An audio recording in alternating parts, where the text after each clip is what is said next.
శ్రీకృష్ణ పరబ్రహ్మణే నమః. గత ఎపిసోడ్లో దైవ ప్రసాదాల యొక్క ప్రాశస్త్యాన్ని తెలుసుకుంటూ వాటి యొక్క రకాలు ఎన్ని ఉన్నాయో వాటి గురించి చర్చించుకుంటూ మొదటి భాగం పూర్తి చేశాం. ఇప్పుడు ప్రసాదాలు వాటి రకాల రెండవ భాగంలో మరికొన్ని వివరాలతో వాటిని ముగిద్దాం. మొదటగా ప్రార్థన.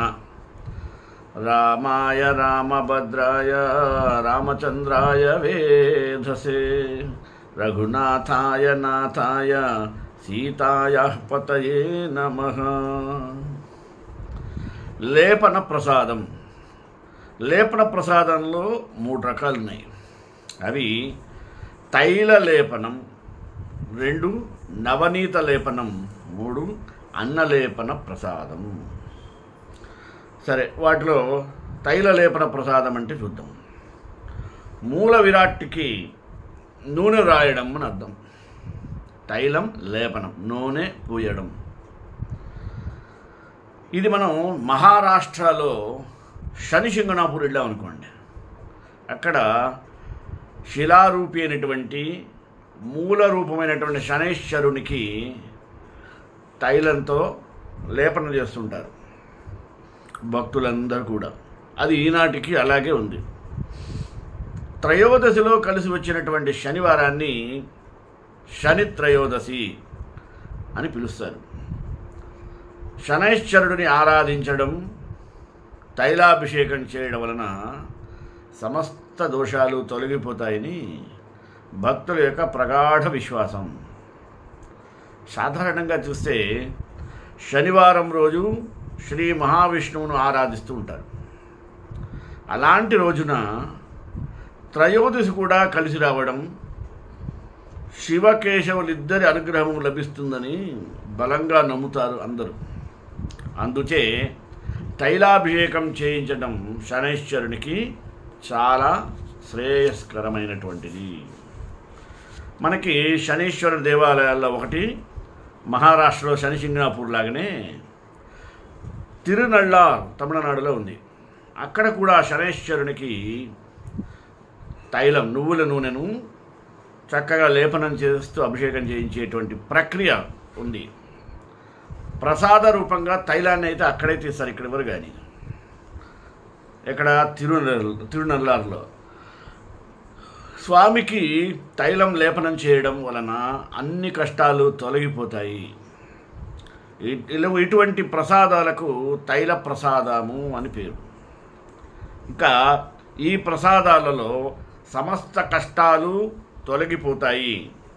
అలాగే మరియు స్వామి అనుగ్రహం ఎప్పటికీ ఉంటుంది. తైల లేపనం చేసిన తరువాత ఆ నూనెను ఏం చేయాలి స్వామి అని సందేహం వచ్చిందనుకోండి. ఏం చేయాలంటే, ఎవరికైతే మోకాళ్ళ నొప్పులు తీవ్రంగా ఉంటాయో అటువంటి వారు తైల ప్రసాదాన్ని పూసుకోవటం వల్ల మోకాళ్ళ నొప్పులు త్వరగా మాయమవుతాయి.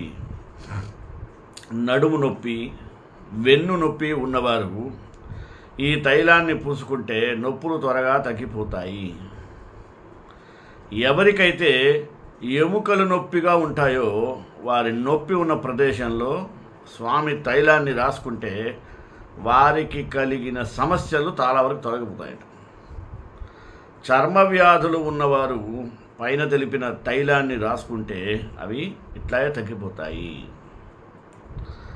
ఎవరికైతే 7.5 సంవత్సరాల పాటు ఏలిన నాడి శని పట్టుకొని పీడిస్తుందో వారు స్వామికి అభిషేకించినటువంటి తైలాన్ని పూసుకొని స్నానం గనక చేసినట్లయితే స్వామి అనుగ్రహం లభించి ఆ యొక్క ఏలినాడి శని ప్రభావంలోని చెడు ప్రభావం నుండి బయటపడగలుగుతారు. స్వామికి పూసినటువంటి తైలాన్ని ఎట్టి పరిస్థితిలో వంటకు వాడకూడదు.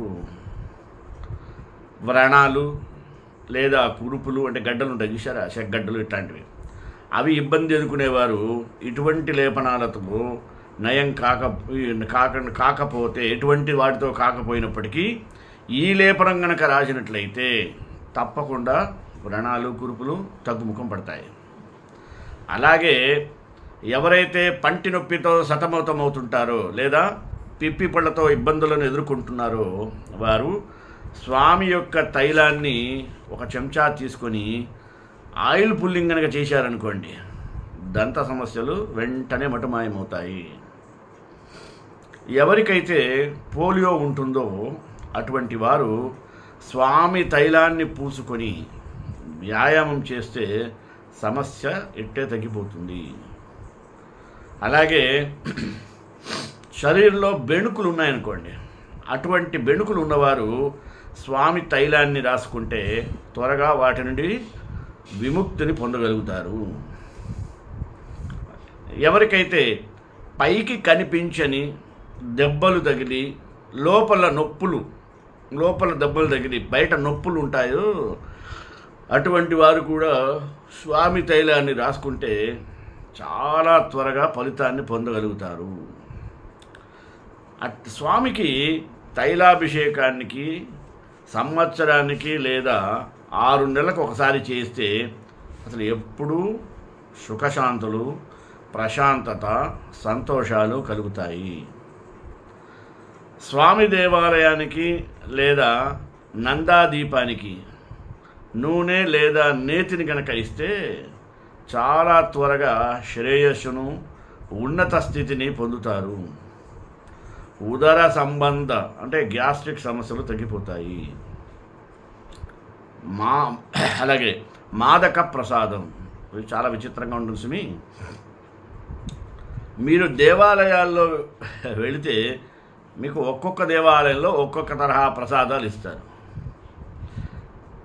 భారతదేశంలోని ముఖ్యమైనటువంటి ప్రముఖ శివుని దేవాలయంలో ఒకటైన జ్యోతిర్లింగాలలో 3వ స్థానాన్ని పొందింది ఉజ్జయినిలో ఉండేటువంటి మహాకాలుని సమీపంలో శ్రీ భైరవేశ్వర దేవాలయానికి ఒకసారి వెళ్ళి చూడండి. ఇక్కడ సంప్రదాయం మేరకు భక్తులు శ్రీ భైరవీ దేవునికి కూడా సామగ్రితో పాటు మాదక పానీయాన్ని అనగా మత్తు పానీయం, ఓ విస్కీయో బ్రాందీయో తీసుకెళ్ళి అక్కడ ఇస్తూ ఉంటారు. పూజా సామగ్రిని విక్రయించే దుకాణాల్లో ఈ మాదక పానీయపు సీసాలు ఇస్తారు. ఆ పూజా సామగ్రులతో పాటుగా సీసాలను దేవాలయంలోకి భక్తులు తీసుకొని వెళితే వాటితో అక్కడికి వచ్చిన అర్చకులు శ్రీ భైరవ దేవునికి పూజించి అనంతరం మాదక పానీయాన్ని దేవునికి తాగిస్తారు. మనకి ఎంతసేపు దద్దోజనం, చక్కెర పొంగల్, సుండల్, పులిహోర ఇలాంటివన్నీ మనం, లేదా ఇంకపోతే వడపప్పు, పానకం ఇలాంటివన్నీ మన దక్షిణ భారతదేశంలో బాగా ప్రసిద్ధి చెందినవి. ఇవన్నీ మనం ఆబాలగోపాలం తెలిసినటువంటి విషయం. ఇలా చూసిన వాళ్ళం మనం ఒక్కసారిగా మరి ఆ భైరవేశ్వర దేవాలయం వెళ్ళినప్పుడు స్వామికి బ్రాందీ విస్కీలు తాగిస్తూ ఉంటారు. అది చూసి మనకి ఆశ్చర్యం వేసింది. అంటే పరమేశ్వరుడు అన్నిటికీ అతీతుడు. భక్తితో ఏదైనా, కన్నప్ప మాంసాన్ని ఇస్తే తిన్నాడు, మరి అక్కడికి ఆ గుడికి వెళ్ళి మరి మాదక పానీయాలు ఇస్తే తాగుతాడు. ఆయనకి ఇలా భక్తులు ఏది ఇస్తే అది ఆయన స్వీకరిస్తాడు, అంతే తప్ప నో అనే ప్రసక్తే ఉండదు. అందుకని ఆయన బోళాశంకరుడు అని చెప్పబడటానికి కారణం కూడా అదే. మన రాష్ట్రంలోని విజయవాడ వద్ద ఉన్న మంగళగిరి పట్టణంలో కొండపైన శ్రీ నరసింహస్వామి దేవాలయం ఉంది కదా, అక్కడ దేవునికి భక్తులు తీసుకొచ్చే పూజా వస్తువులతో పాటు పానకాన్ని కూడా తీసుకొని వస్తారు. మరి పానకాన్ని దేవునికి నైవేద్యంగా చూపించిన పిదప ఆ పానకాన్ని శంఖం ద్వారా దేవునికి తాగిస్తారు. అక్కడ మాదక ద్రవ్యాన్ని చక్కగా స్వామివారు సేవిస్తారు. ఇక్కడ పానకం తాగిన తర్వాత మిగిలిన పానకాన్ని భక్తులకు పంచుతారు. అందుకని ఆ స్వామికి పానకాల నరసింహస్వామి అని పేరు వచ్చింది. అదే తరహాలోనే శ్రీ భైరవనాథ దేవునికి భక్తులు తీసుకుని వెళ్ళి పూజా సామగ్రులతో భగవంతునికి పూజించిన తరువాత మాదక పానీయాన్ని ఒక పాత్రలో వేసి దానిని స్వామివారికి తాగిస్తూ ఉంటారు.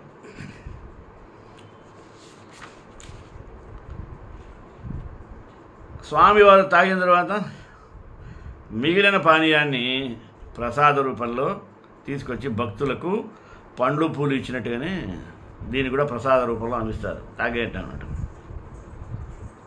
తర్వాత ప్రసాదం మాంస ప్రసాదం అంటే ఇవన్నీ మనం ఊహించుండం. అందుకనే మీకు ఈ ఎపిసోడ్లో ప్రసాదాలు ఎన్ని రకాలని మనకు తెలిసినవి కొన్ని, ఇవన్నీ కూడా ఉన్నాయా అంటే వాస్తవాలు, చారిత్రక ఆధారాలతో మన సంస్కృతిలో ఉండేటువంటివి. ఇప్పుడు మాంస ప్రసాదం ఎలా ఉంటుందో చూద్దాం.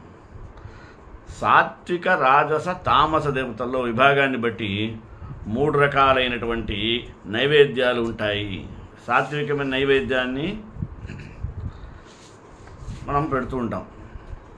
క్రూర రౌద్ర దేవతలకు, క్షుద్ర దేవతలకు రాజస, తామసమైన ఆహారాన్ని నైవేద్యంగా ఉంచుతారు.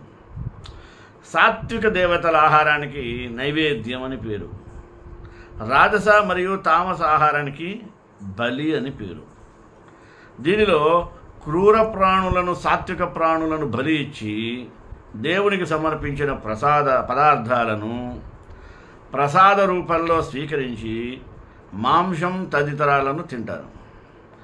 ఈ విధంగా తినే పదార్థాలను తీసుకుంటే దేహంలో చేరిన తరువాత తిన్నవారికి అన్ని రకాల తామస గుణాలు దేహంలో ఉత్పత్తి అవుతాయి.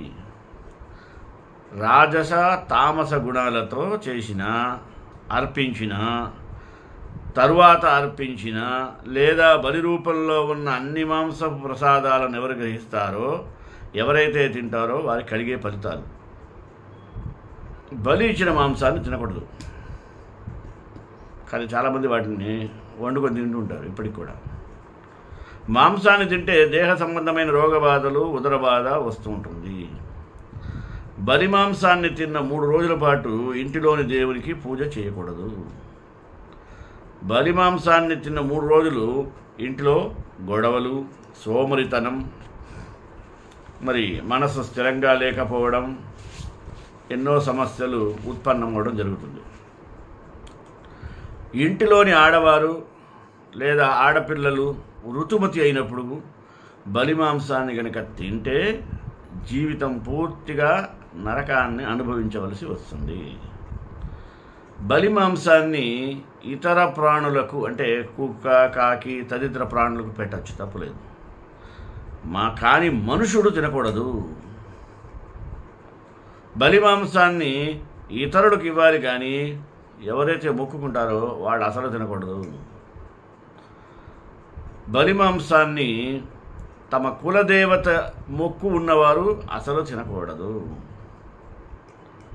బలి మాంసాన్ని చేసిన వంటతో తినిన తరువాత మిగిలిన భోజనాన్ని ఇంటికి లేదా మరో ఊరికి తీసుకొని వెళ్ళకూడదు. బలి మాంసాన్ని ఒక్కరే కూర్చొని తినకూడదు. అక్కడ ఉండే వాళ్ళందరికీ తలా పాపం తలా బిగడ అందరికీ పంచాలి. అలాగే బలి మాంసాన్ని నూతన దంపతులు, పెళ్ళైన వారు దంపతులు అసలు తినకూడదు. బలి మాంసాన్ని ఎట్టి పరిస్థితుల్లో కూడా గర్భిణీ స్త్రీలు తినరాదు. అటువంటి బలి మాంసాన్ని శుభకార్యక్రమములు పెట్టుకున్నారు, ఏదో గృహప్రవేశం, వివాహం ఇట్లాంటివి పెట్టుకున్న వాళ్ళు, ఇతరుల ఇళ్లల్లో శుభకార్యాలకు వెళ్ళేవారు, లేదా ఏదైనా మొక్కుబడి కోసం దేవాలయాలకు వెళ్ళేవారు ఎటువంటి పరిస్థితుల్లో కూడా ఇవ్వకూడదు. అలాగే బలి మాంసాన్ని 12 సంవత్సరాలలోపు వయసు ఉన్న వారికి ఎటువంటి పరిస్థితుల్లోనూ పెట్టకూడదు. బలి ఇచ్చే సమయంలో స్నేహితులను అసలు పిలవకూడదు. ఎంతమందికి తెలుసు ఇవన్నీ? ఒకవేళ వస్తే స్నేహితులకు కష్టాలు, అశాంతి చూపించిన వారికి, పిలుచుకు వచ్చిన వారికి, వెళ్ళిన వారికి ముగ్గురికి కలుగుతుంది. ఇక్కడనే తిలా పాపం తలా పిడికడని. బలి ఇచ్చే సమయంలో బలి ప్రాణులను అసలు చూడకూడదట. ఒకవేళ ఎవరైనా చూస్తే అటువంటి వారికి రోగబాధ, మనశ్శాంతి పోయి నరకలోకాన్ని చూస్తారు. బలిమాంసపు భోజనాన్ని స్నేహితులకు, బంధువులకు వద్దన్నా కూడా బలవంతంగా పెట్టడమో తినిపించడమో చేయరాదు, మహాపాపం. బలి యొక్క మొక్కును సాధ్యమైనంత వరకు తమకు తామే తమ పరంగా ఇతరుల ద్వారా చేయించుకోవడం చాలా ఉత్తమం. భగవంతునికి సమర్పించిన మాంసం క్షుద్ర దేవతలకు, తామస దేవతలకు ప్రసాదం అవుతుంది తప్ప మిగతా వారికి కాదు. అందుకే దీనిని మాంసమే ప్రసాదం అని పేరు వచ్చింది. ఇక పర్ణ ప్రసాదం అంటే ఆకులు, పర్ణము అంటే ఆకులు.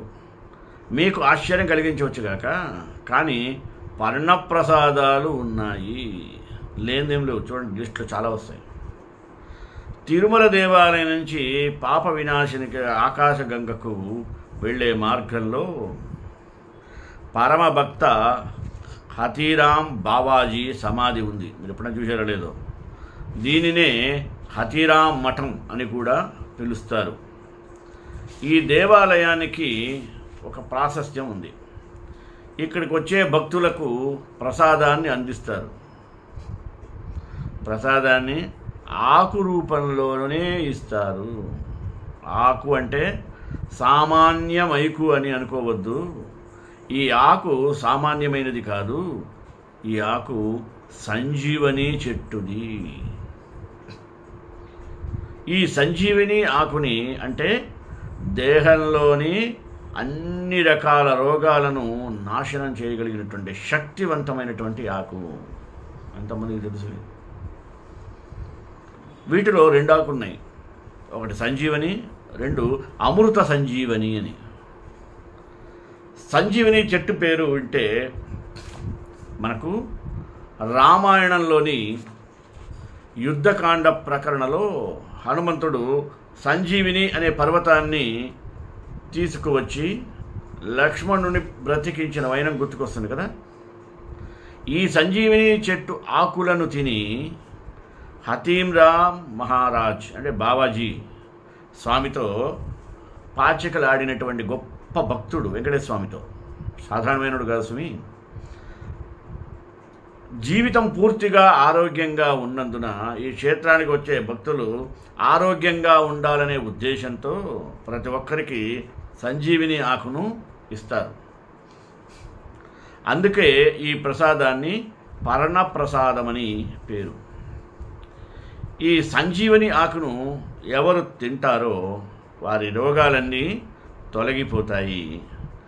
సంజీవని ఆకును అమృత సంజీవని ఆకుకు ఉన్న తేడా ఏంటంటే, సంజీవని ఆకును అమృత సంజీవని ఆకు కూడా ఉంటుంది. సంస్కృత సంజీవని ఆకును అమృత సంజీవని ఆకును నోటిలో ఉంచుకొని పీల్చుకుంటూ ఉంటే చాలా నీటి అంశం ఎక్కువగా ఉంటూ నోట్లోకి నీరు ఎక్కువ వస్తూ ఉంటుంది. ఈ నీరు అమృతంతో సమానమని ఆయుర్వేద శాస్త్రంలో చెప్తారు.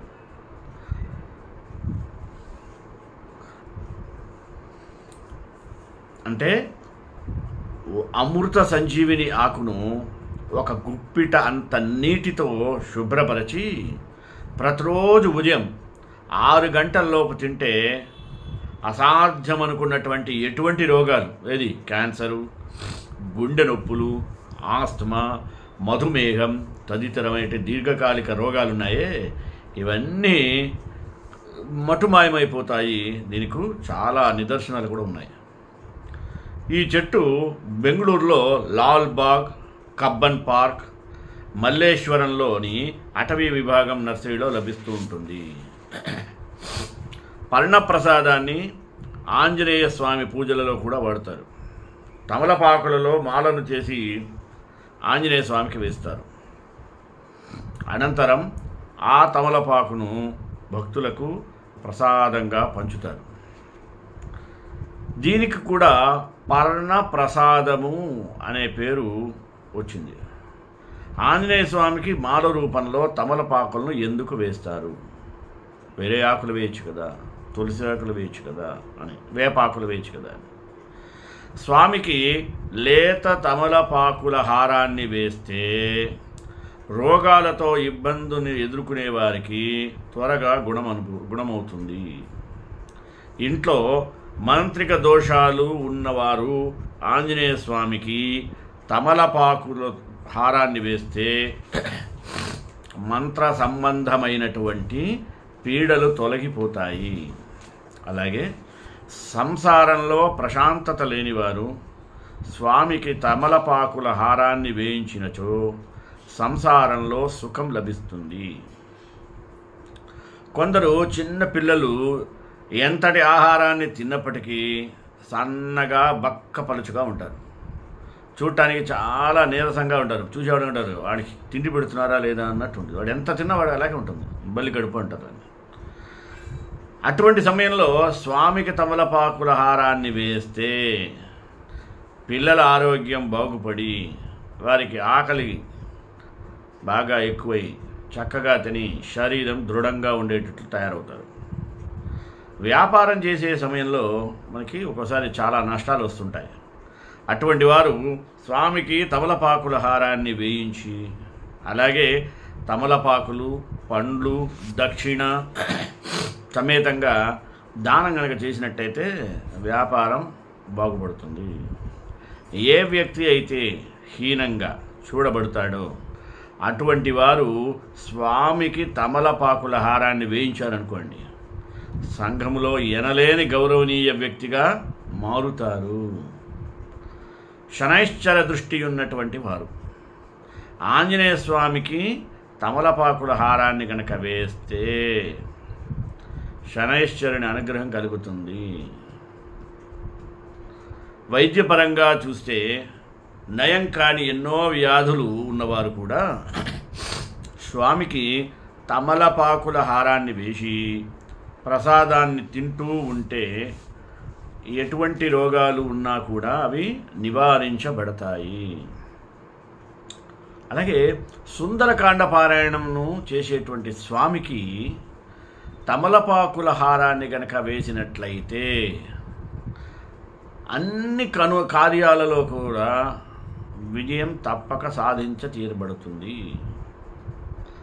హనుమాన్ చాలీసాను పారాయణం చేస్తుంటారు. అలా హనుమాన్ చాలీసా చదివి స్వామిని ప్రార్థించి తమలపాకుల హారాన్ని గనక వేసినట్లయితే ఆ పరమాత్మని యొక్క ఆంజనేయుని యొక్క అనుగ్రహం సంపూర్ణంగా లభిస్తుంది. వాద వివాదాల్లో స్వామిని ప్రార్థించి తమలపాకుల హార ప్రసాదాన్ని తిన్నట్లయితే విజయం అన్ని వేళలా మీ సొంతం అవుతుంది. తాంబూల దానముతో గంగాదేవి సంతృప్తి పడుతుంది. అలాగే ఏ దేవుడికి తమలపాకు పైన ఏది పెట్టి సమర్పిస్తే ఎటువంటి ఫలితాలు, శుభ ఫలితాలు లభిస్తాయి. మేషం రాశుల ప్రకారం మేషరాశి తాంబూలంలో మామిడి పండును ఉంచి మంగళవారంలో కుమారస్వామిని ప్రార్థిస్తే ఈతి బాధలు ఉండవు. వృషభం తమలపాకులో మిరియాలు ఉంచి మంగళవారం పూట రాహువును గనక స్తుతిస్తే ఎటువంటి కష్టాలు ఉండవు, సుఖ సంతోషాలు చేకూరుతాయి. మిథున రాశివారు తమలపాకులో అరటి పండును ఉంచి బుధవారం పూట ఇష్టదేవత పూజిస్తే అనుకున్న కార్యాలు ఇట్టే నెరవేరిపోతాయి. కర్కాటక రాశి తమలపాకులో దానిమ్మను ఉంచి శుక్రవారం పూట కాళీమాతను కనుక ప్రార్థిస్తే కష్టాలన్నీ తీరిపోతుంది. సింహరాశి సింహరాశి వారిలో తమలపాకులో అరటి పండును ఉంచి ప్రతి గురువారం ఇష్టదేవతా పూజను చేయాలి. కన్యారాశి వారు తమలపాకులో మిరియాలను ఉంచి గురువారం ఇష్టదేవతా పూజను చేస్తే వారికి ఉన్నటువంటి కష్టాలన్నీ తొలగి దుఃఖమంతా దూరమై ప్రశాంతంగా జీవిస్తారు. 7 తులారాశి తమలపాకులో లవంగాన్ని ఉంచి శుక్రవారం పూట ఇష్టదేవతను స్తుతిస్తే అనుకున్న కార్యాలు సిద్ధిస్తాయి. 8 వృశ్చిక రాశి. ఈ రాశివారు తమలపాకులో ఖర్జూర పండును ఉంచి మంగళవారం పూట ఇష్టదేవతను పూజించినట్లయితే అన్ని రకాలుగా ఉండేటువంటి ఈతి బాధలన్నీ కూడా తొలగిపోతాయి. ధనుర్రాశి తమలపాకులో కలకండను ఉంచి గురువారం పూట ఇష్టదేవతను పూజించినట్లయితే సుఖ సంతోషాలు చేకూరుతాయి. 10 మకర రాశి తమలపాకులో బెల్లమును ఉంచి శనివారాల్లో కాళీమాతను పూజించినట్లయితే కష్టాలు తీరిపోతాయి. కుంభరాశి తమలపాకులో నెయ్యిని ఉంచి శనివారం పూట కాళీమాతను గనక పూజించినట్లయితే సమస్త దుఃఖాలు తొలగిపోతాయి. చివరిగా మీనరాశి తమలపాకులో పంచదారను ఉంచి ఆదివారం పూట ఇష్టదేవతను పూజించినట్లయితే సుఖ సంతోషాలు చేకూరుతాయి. ఇక ప్రసాదాల్లో నేత్రప్రసాదం అని ఒకటి ఉంది. అదేందో చూద్దాం. నేత్రప్రసాదం అంటే కన్నుల ప్రసాదం. ఏం స్వామి కన్నుల ప్రసాదం ఇస్తారా? దేవాలయానికి భక్తులను తీసుకుని వెళ్ళే పూలు పండ్లతో పాటు కొన్ని చోట్ల కన్నులను కూడా తీసుకుని వెళ్ళవలసి ఉంటుంది. అదేంది? కన్నులను అమ్ముతారా? పరమేశ్వరుని భార్య అయినటువంటి దాక్షాయణి తన తండ్రి చేసిన యాగంలో తనకు తన భర్తకు కలిగినటువంటి అవమానాన్ని తాళలేక యాగం చేస్తున్నటువంటి యజ్ఞకుండంలో దూకి ఆత్మహత్యను చేసుకుంటున్నాం. ఈ స్థలాన్ని మనం హరిద్వార్లోని సతీకుండం దగ్గర చూడవచ్చు. ఈ విషయాన్ని విన్న వెంటనే పరమేశ్వరుడు ఏం చేశాడు తెలుసా? తన భార్య దాక్షాయణీ దేవికి నిర్జీవ శరీరాన్ని భుజానికి ఎత్తుకొని భూప్రదక్షిణ చేస్తున్న సమయంలో విష్ణువు చూసి తన సుదర్శన చక్రంతో సతీదేవి శరీరాన్ని తన యోగమాయచే 64 భాగాలు చేశాడు. 64 కళల్లాగా. ఆ దేవి యొక్క భాగం ఒక్కో ప్రదేశంలో పడతాయి. వాటికి శక్తిపీఠములు అని ప్రతీతి. అలాంటి సందర్భంలో సతీదేవి యొక్క నయనాలని కళ్ళు పడిన ప్రదేశమే హిమాచల ప్రదేశంలోని నయనదేవి మందిరము. ఈ నయనదేవికి పండ్లు పూలతో పాటు కన్నులను తీసుకుని వెళితే దేవికి తాకించి భక్తులకు కన్నులను ప్రసాదంగా ఇస్తారు. అంటే భయపడకండి, ఏందా కన్నులు పీక్కెళ్తామా అని. ఈ కన్నులు క్షేత్రాల దుకాణంలో ఇత్తడి అమ్మయ్య, వెండి అమ్మయ్య, బంగారం వీటిలో ఈ లోహాలతో తయారు చేసినటువంటి కన్ను రూపం అంతే తప్ప నిజమైన కన్ను కాసుమి. ఇవి తీసుకెళ్ళిస్తే వాళ్ళు తాకి మనకిస్తారు. ఈ క్షేత్రంలోని దేవికి నేత్రాలను సమర్పించి ప్రసాద రూపంగా ఇస్తూ ఉండడంతో ఈ నేత్రాలకు నేత్రప్రసాదం అని పేరు వచ్చింది. అది కదా. ఈ ప్రసాదాలైనటువంటి నేత్రాలు ఏమి చెయ్యాలి? ఈ నేత్రాలను ఇంటికి తీసుకువెళ్ళి శుద్ధిగా నేత్రాలను వెండి పళ్ళెంలో ఉంచి పంచామృత అభిషేకాన్ని చేసి శుద్ధ గంగా లేదా పరిశుద్ధమైన నీటితో చాక్షుషి ఉపనిషత్తో అభిషేకాన్ని పూర్తి చేసి తరువాత వస్త్రంలో బాగా తుడిచి నేత్ర పూజా విధానంతో పూజించాలి. నేత్రాలను కడిగిన నీటితో ఎవరికి కంటి రోగాలు ఉంటాయో, ఎవరి కళ్ళు ఎప్పుడు ఎర్రగా అవుతుంటాయో అటువంటి వారి నీటితో కళ్ళు తుడుచుకుంటే, అంటే కళ్ళ లోపల నీళ్ళు పోసుకోకూడదు, కంటి రెప్పల పైన అలా అలా అనుకోవాలి. అన్ని రకాల కంటి రోగాల నుంచి నయమవుతాయి. దూరదృష్టి, హ్రస్వ దృష్టి అంటే షార్ట్ సైట్, లాంగ్ సైట్ దోషాలు ఉన్నవారు ప్రసాదంగా వచ్చిన నేత్రాలకు చేసిన అభిషేకము నీటిని కంటిలో వేసుకుంటే ఈ దోషాలు తొలగి కళ్ళు శుభ్రంగా కనిపిస్తాయి. కంట్లో పొర కనబడినప్పుడు నేత్ర ప్రసాదం కళ్ళను తేనెలో కడిగి ఆ తేనె ప్రసాదాన్ని ప్రతిరోజు ఆ కళ్ళకు 4-5 చుక్కల తేనెను కనుక వేసుకుంటూ వస్తే కంటిలోని అన్ని దోషాలు తొలగిపోతాయి. ఎవరికైతే 40 సంవత్సరాల నుండి 50 సంవత్సరాల మధ్యలో కళ్ళల్లో పొరవచ్చి దోషాలు ఏర్పడితే అటువంటి వారు నేత్రప్రసాదాన్ని ప్రతిరోజు నీళ్లల్లో నానబెట్టి ఉంచాలి. ఉదయం నేత్రప్రసాదపు నీటితో 2 కళ్ళను ఐ కప్స్తో 15 రోజుల నుంచి నెలపాటు మర్దన చేసుకుంటూ వస్తే కళ్ళలోని పొరలు తొలగిపోతాయి. కళ్ళ దోషాల కారణంగా తలనొప్పి వస్తుందో అటువంటి వారు నేత్రప్రసాదపు కళ్ళను కొబ్బరి నూనెలో నానబెట్టాలి. తర్వాత రోజు నేత్రప్రసాదాలను తీసి మిగిలిన నూనెను ఒక సీసాకు వేసుకోండి. ఇది తులసి ఆకులు కూడా ఇస్తుంటారు. సాధారణంగా మీరు వైష్ణవ దేవాలయాల్లో వెళితే తప్పకుండా